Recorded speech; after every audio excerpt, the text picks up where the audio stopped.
I hope everybody is joining time with the family, time off of school, time where the family can get together, time off of work. I wanted to talk about the Parshas Vayigash, and give a quick thought on it.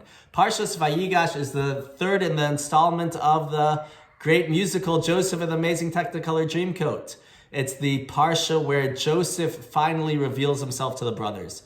And before I give my thought, people have asked, how did the brothers not recognize Joseph? And the commentators talk about it. Some commentators say it's because Joseph grew a beard. And when I say that to some people, they say, well, just because you grow a beard, it doesn't mean that you're unrecognizable to your siblings, even if it's been 22 years since Joseph has seen the other brothers. And I said, well, you know what? Me growing up, I don't really have a problem with it because I watched all the Superman movies, and it's what I call the Clark Kent effect. If you take off your glasses and change your hairstyle, you can't recognize it. I mean, I never had a problem when I was younger, nor did anybody else, realizing that when Clark Kent took off his glasses and changed his hairstyle, even though he still looked the exact same, people didn't recognize him. So I grew up with the belief that, okay, the Joseph story also makes sense. But for a real thought, the commentators, the Chafetz Chaim talks about what was happening on the day that Joseph revealed himself to the brothers. Joseph said, Ani Yosef, I am Joseph. He uttered two words, and that changed the whole scene. What was the scene? The scene was Judah had come up to Joseph, and he said, Judah the fourth brother, Joseph the 11th brother, and he didn't know it was Joseph. He was seemingly an evil Egyptian viceroy, and he says, if you don't release Benjamin, there's going to be a brawl here. And I got my brothers here, and it's going to be a showdown. Well, why was that?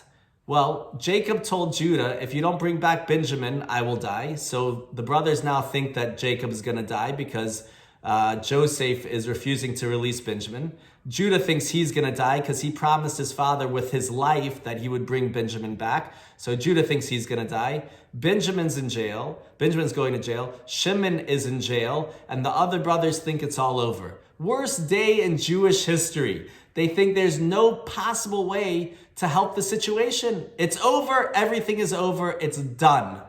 But you know what says the Chafetz Chaim? When Joseph uttered two words, Ani Yosef, everything changed. Me'afelu l'ora, from dark to light.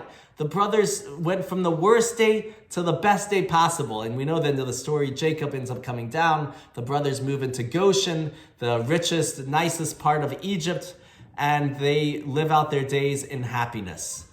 Yeah, but that day was the worst day ever. Says the Chafetz Chaim, one of the tenets of our faith is belief in the Mashiach.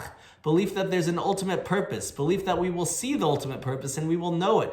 And why we went through suffering, why there was an Inquisition, why there was a Holocaust. And nowadays even why there's coronavirus, why we are in the situation that we're in. But you know what, says the Chafetz Chaim? The way Hashem's going to reveal himself to us is going to be the same way Yosef did to the brothers. Ani Hashem, I am Hashem, will be said. And it will answer all of our questions and will take us from dark to light.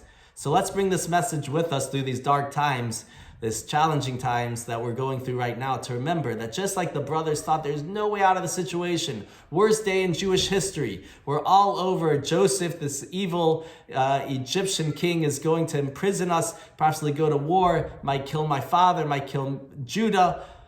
But everything got changed with two words. Says the Chafetz Chaim, one of the tenets of our belief is to have emunah, faith, and bitachon, and trust that there is an ultimate purpose in the world, and that we keep that in mind throughout these dark days. That once again, we will hear two words, Ani Hashem, and that will give us an answer to all of these questions that we have and all of these situations that we're dealing with.